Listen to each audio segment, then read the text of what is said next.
राजकीय उच्चतर माध्यमिक विद्यालय परवलिया सड़क। आज हम चर्चा करेंगे कक्षा 10 की गणित विषय के अध्याय 3 दो चरों वाले रैखिक समीकरण युग्म के बारे में। अध्याय की पुनरावृत्ति में हम पढ़ेंगे दो चरों वाले रैखिक समीकरण युग्मों के हल करने के लिए पहली आलेखी विधि, दूसरा प्रतिस्थापन विधि, तीसरा विलोपन विधि, चौथा वर्गीकरण विधि। चारों विधियों पर चर्चा करने से पूर्व हम देखते हैं कि दो चरों वाले रैखिक समीकरण से संबंधित स्मरणीय मुख्य बिंदु कौन कौन से हैं। पहला, दो चरों वाले रैखिक समीकरण में दो चर होते हैं एवं चर की अधिकतम घात 1 होती है। जैसा कि नाम से स्पष्ट है, दो चर हैं तो दो चर ही होंगे। रैखिक शब्द का संबंध हमेशा चर की अधिकतम घात 1 से ही होता है। जहां भी आपको गणित में रैखिक शब्द दिखे तो आप समझ जाइएगा चर की अधिकतम घात 1 होगी। अगला हम देखते हैं दो चरों वाले रैखिक समीकरण का व्यापक रूप ax plus b y plus c equal to 0 होता है। यहाँ x y चर है, a b c वास्तविक संख्याएं हैं तथा a is not equal to 0, b is not equal to 0। कहने का मतलब यहाँ पे x का गुणांक और y का गुणांक कभी शून्य नहीं हो सकता है। यदि ये गुणांक शून्य हो जाएंगे तो हमारे दो चर वाले रैखिक समीकरण का अस्तित्व ही समाप्त हो जाएगा। अगला हम देखते हैं दो चरों वाले रैखिक समीकरण युग्म को निम्न प्रकार लिखा जाता है a1 x plus b1 y plus c1 equal to 0, a2 x plus b2 y plus c2 equal to 0। आगे देखते हैं प्रत्येक रैखिक समीकरण का ग्राफीय निरूपण सरल रेखा होता है। अर्थात यदि हम रैखिक समीकरण को बिंदुओं के माध्यम से ग्राफ पर निरूपित करें तो हमें जो ज्यामितीय आकृति मिलेगी वह एक सरल रेखा होगी। इस प्रकार से हमें इन सभी पॉइंट्स को ध्यान में रखना है। हम पहली विधि आलेखी विधि ग्राफिकल मेथड की बात करते हैं। यहाँ मैंने रैखिक समीकरण युग्म लिखा हुआ है a1x plus b1y plus c1 equal to 0 पहला समीकरण है ये। a2x plus b2y plus c2 equal to 0 ये दूसरा समीकरण है। हमें इस बात पर विचार करना है यदि इन दोनों समीकरणों को सरल रेखा के रूप में व्यक्त किया जाए तो आलेखी निरूपण कितने प्रकार से मिल सकता है। बच्चों, पिछली स्लाइड में मैंने रैखिक समीकरण युग्म लिया, उसमें हमें दो समीकरण प्राप्त हो रहे थे रैखिक समीकरण। उन रैखिक समीकरणों का हमने ग्राफीय निरूपण करने की कोशिश की है और मैंने ये जानने की कोशिश की है कि अगर हम उन रैखिक समीकरण युग्म को सरल रेखा के रूप में व्यक्त करें तो हमें कितनी स्थितियां प्राप्त हो सकती हैं। ये मेरे विचार करने पर मुझे 3 स्थितियां मिली हैं। पहली स्थिति मुझे मिली है कि यहाँ पे सरल रेखा M सरल रेखा N को बिंदु A पर प्रतिच्छेद कर रही है, अर्थात ये बिंदु A सरल रेखाओं का उभयनिष्ठ बिंदु है। तो हम कह सकते हैं कि सरल रेखाएं जब परस्पर प्रतिच्छेद कर रही हैं तो रैखिक समीकरण युग्म का अद्वितीय हल होगा।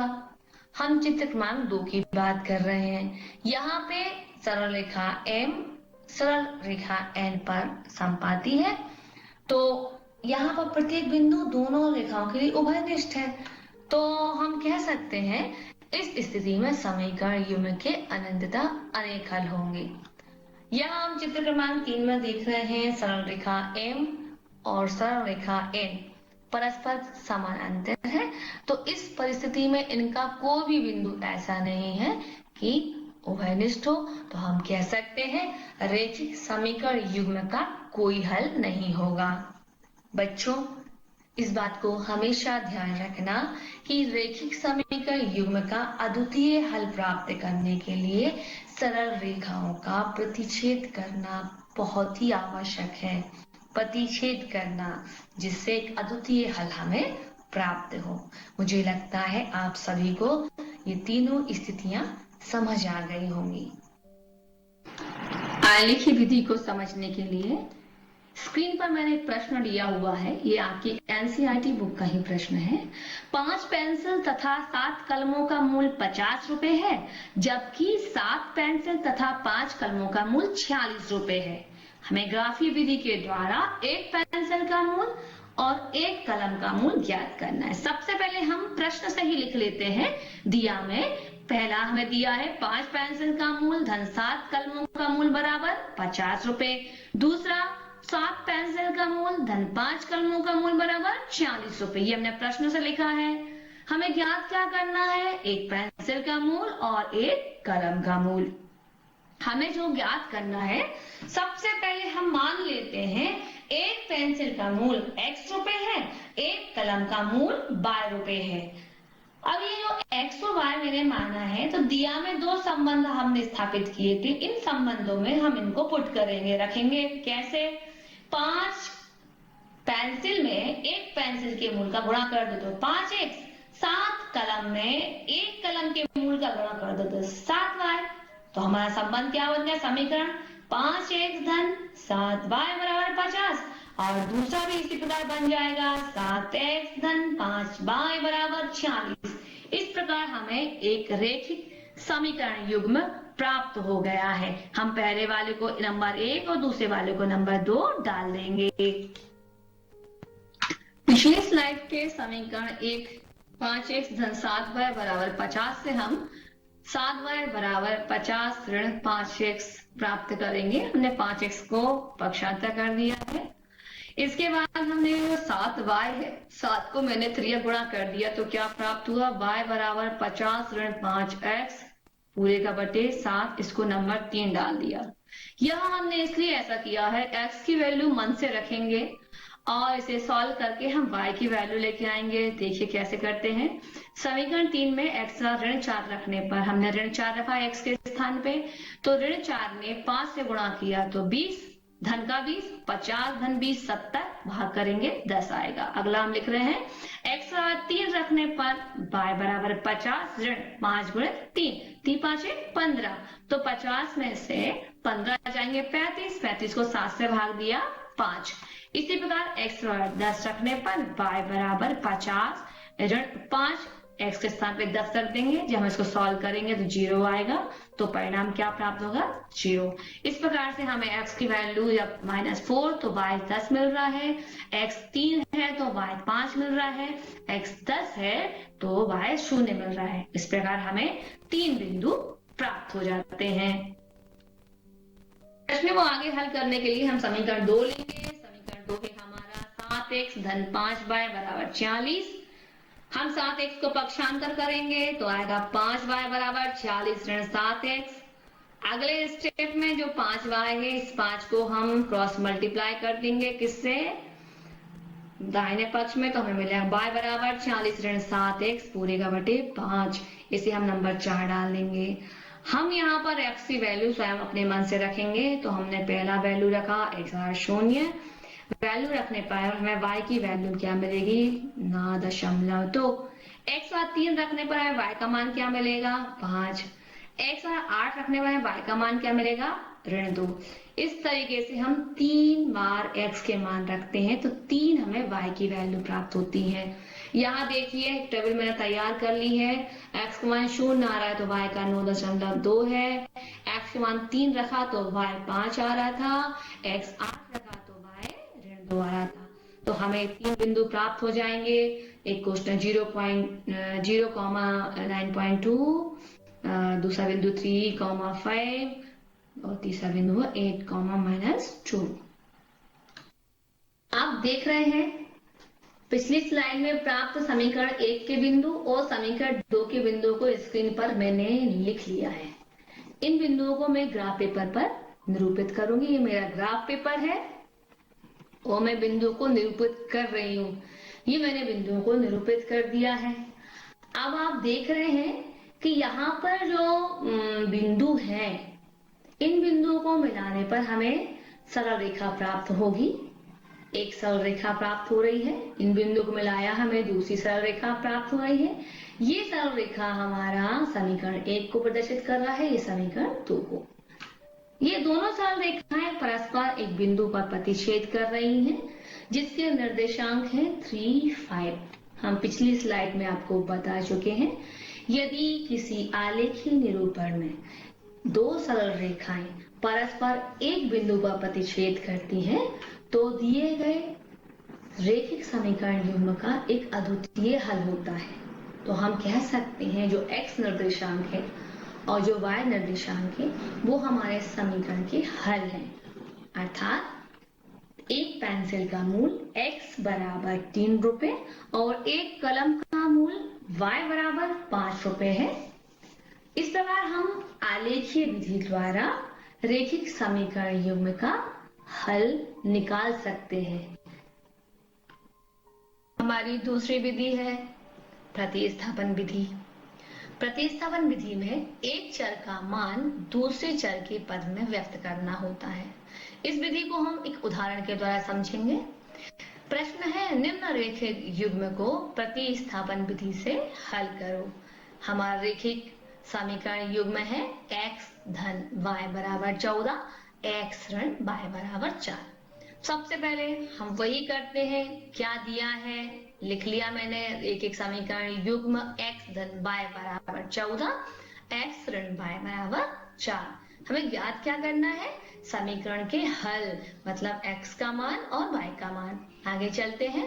हमने पहले वाले समीकरण को 1 नंबर डाल दिया था, दूसरे वाले समीकरण को 2 नंबर। हम समीकरण 1 से क्या करेंगे, x धन y बराबर 14 लेंगे, x को दाहिने पक्ष में लेके आएंगे तो हमारा हो जाएगा y बराबर 14 ऋण x, इसको नंबर 3 डाल देंगे।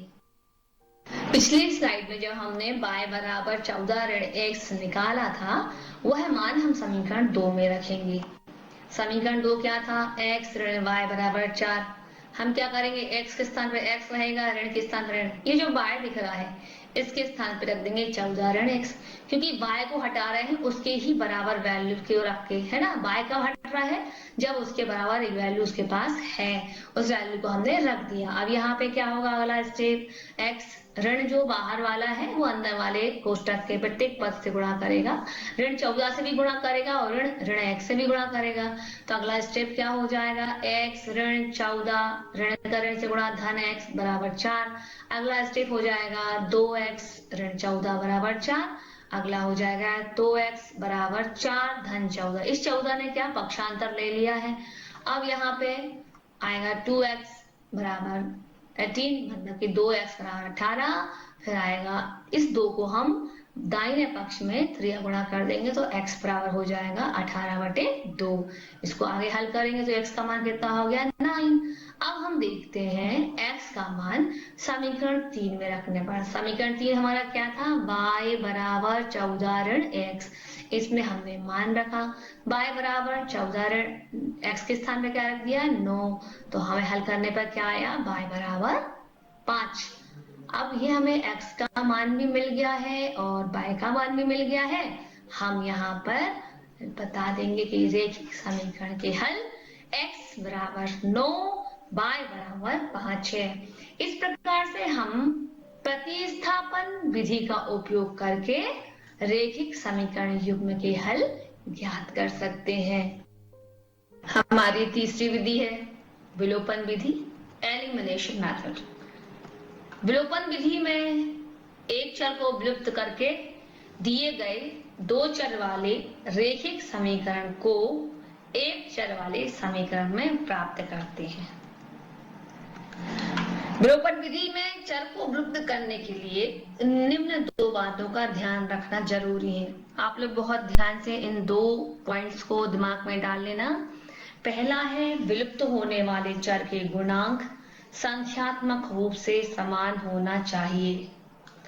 दूसरा है, विलुप्त होने वाले चर के चिन्ह असमान होना चाहिए। हम आगे आने वाली समस्याओं में इन्हीं 2 बातों का ध्यान रखेंगे। बच्चों, पिछली स्लाइड में मैंने आपसे बोला था विलोपन विधि को उपयोग में लाने पर आपको 2 बातों पर ध्यान देना पड़ेगा। पहली बात है, विलुप्त होने वाले चर के गुणांक संख्यात्मक रूप से समान होना चाहिए। विलुप्त होने वाले चर के चिन्ह असमान होना चाहिए। मैं आपके सामने पहले स्थिति रख रही हूँ। इस स्थिति में दोनों शर्तों का पालन हो रहा है। यहाँ देख रहे हैं हम जिन 2 समीकरणों की बात कर रहे हैं, वहां पे विलुप्त होने वाले पद यानी चर को हमें विलुप्त करना है, उसके गुणांक भी समान है, एक गुणांक है दोनों में, और चिन्ह असमान है। तो इन दोनों बातों का यहाँ पालन हो रहा है, तो हम इसे विलुप्त कर देंगे। इस तरीके से x का मान 3 प्राप्त होगा। x का मान समीकरण 1 में रखेंगे। समीकरण 1 में रखने पर हमें क्या मिलेगा, 6 धन y बराबर 7, तो y बराबर 7 ऋण 6, यहाँ साइड चेंज कर लिया, पक्षांतर हो गया, तो y का मान मिलेगा 1। अब हम दूसरी स्थिति को देखते हैं। यहाँ मेरे पास पुनः एक 2 समीकरण है। यहाँ मैं देख रही हूँ कि यहाँ विलुप्त करने वाले जो मैं विलुप्त करूंगी y को, तो y के गुणांक दोनों समीकरणों में सेम है, परंतु चिन्ह समान है। अब चिन्ह समान है तो हम क्या करेंगे, समीकरण 1 में से समीकरण 2 को घटा देंगे। घटाने का तात्पर्य समीकरण दोनों के दोनों पक्षों के सभी पदों का चिन्ह बदल देंगे। हमारा आंसर क्या आएगा, x बराबर 5। x का ये मान समीकरण 1 में रखेंगे। समीकरण 1 में रखने पर 2 गुणित 5 धन y बराबर 7, 10 धन y बराबर 7, और y का मान क्या आएगा, ऋण 3, क्योंकि यहाँ 10 को हमने पक्षांतर कर दिया, तो ऋण 10 में से जब 7 जाएगा तो ऋण 3 बचेगा। तीसरी स्थिति हमारे पास है। यहाँ पर विलुप्त होने वाले चर y का ना तो गुणांक समान है, जबकि उन पदों के चिन्ह समान है। दोनों ही बातों का यहाँ पालन नहीं हो रहा है, तो हम क्या करेंगे कि दूसरे समीकरण का जो y का गुणांक है वो समीकरण 1 के दोनों पक्षों के सभी पदों में गुणा करेगा, और समीकरण 1 का जो y का गुणांक है वो दूसरे समीकरण के दोनों पक्षों के सभी पदों में गुणा करेगा। इस प्रकार फिर हम क्या कर देंगे, क्योंकि चिन्ह समान है ना, असमान बनाने के लिए जो नीचे वाला समीकरण है इसके प्रत्येक पद का चिन्ह बदल देंगे। धन का 4 ऋण का 4x हो जाएगा, ऋण का 6y धन का 6y हो जाएगा, और धन का 18 ऋण का 18 हो जाएगा। और इस तरीके से ऋण का 6y धन के 6y को काट देगा, कैंसिल कर देगा और विलुप्त हो जाएंगे, और हमें मिलेगा -x बराबर 3। हम इसको लिख सकते हैं x बराबर -3, दोनों पक्षों में ऋण का गुणा कर देंगे। x का मान समीकरण 1 में जब हम रखते हैं तो y का मान हमें क्या मिलेगा, -5। इस प्रकार से हम विलोपन विधि में इन दो बातों का विशेष तौर पर ध्यान रखते हैं। हम एक को प्रश्न लेंगे विलोपन विधि से हल करने के लिए। यहाँ लिखा हुआ है, निम्न रैखिक समीकरण युग्म को विलोपन विधि से हल करना है।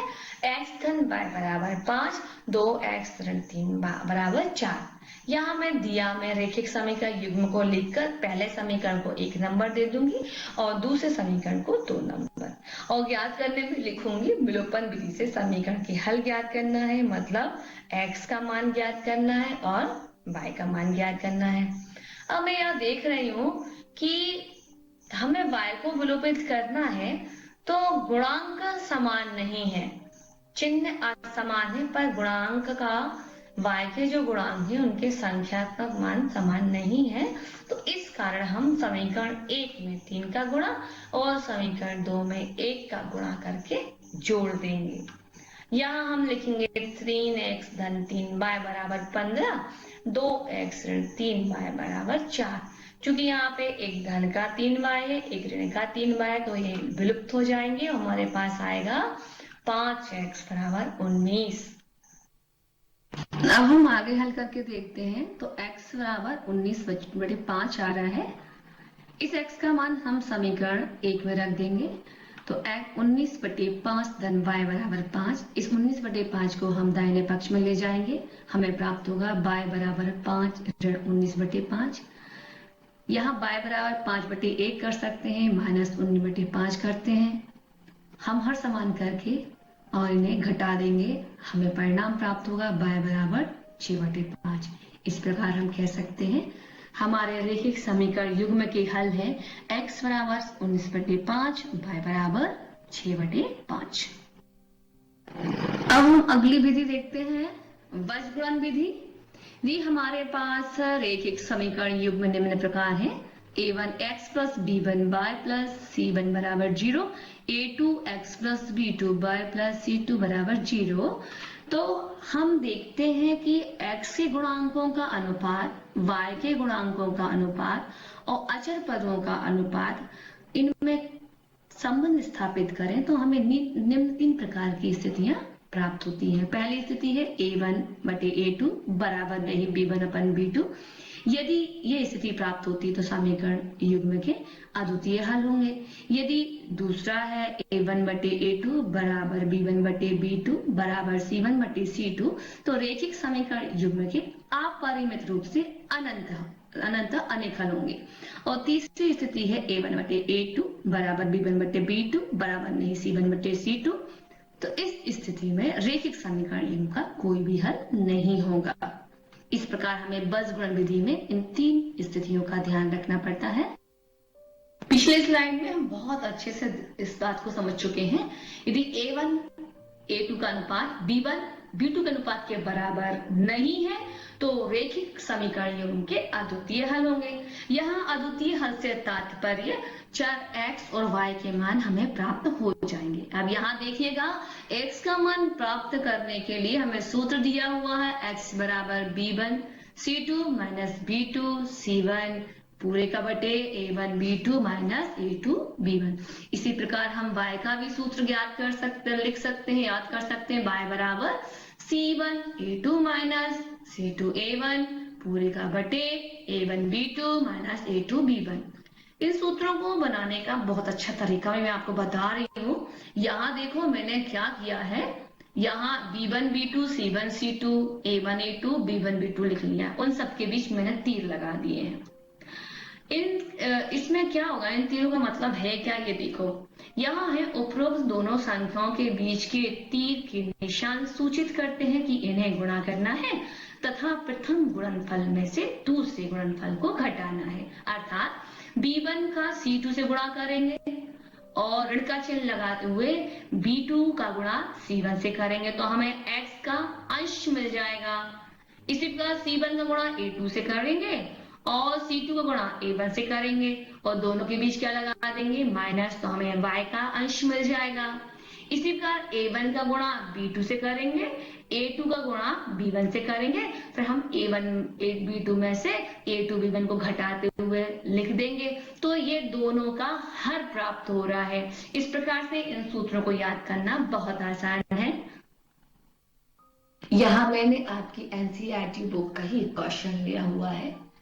प्रश्न 1 में निम्नलिखित समीकरणों के युग्मों में से किसका एक अद्वितीय हल है, किसका कोई हल नहीं है, या किसके अपरिमित रूप से अनेक हल होते हैं।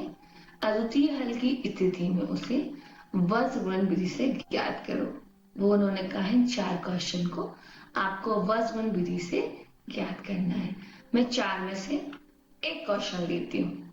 मैं ले रही हूँ ये वाला क्वेश्चन, दूसरे नंबर का क्वेश्चन मैं सॉल्व करने की कोशिश करूंगी।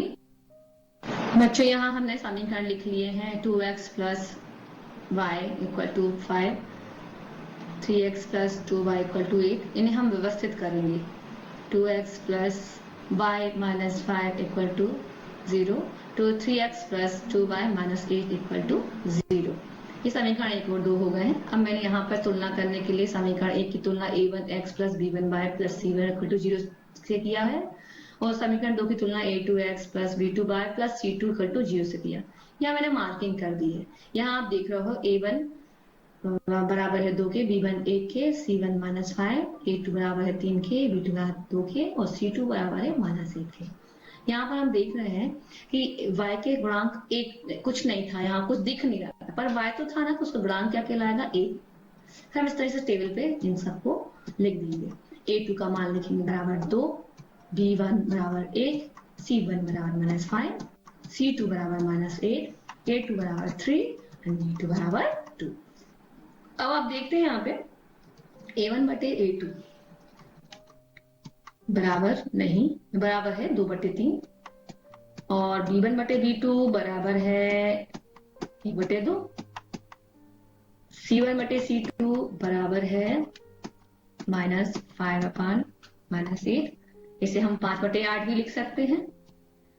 हम यहाँ देख रहे हैं कि 2 बटे 3 1 बटे 2 के बराबर नहीं है, तो यहाँ पे a1 बटे a2 बराबर नहीं होगा b1 बटे b2।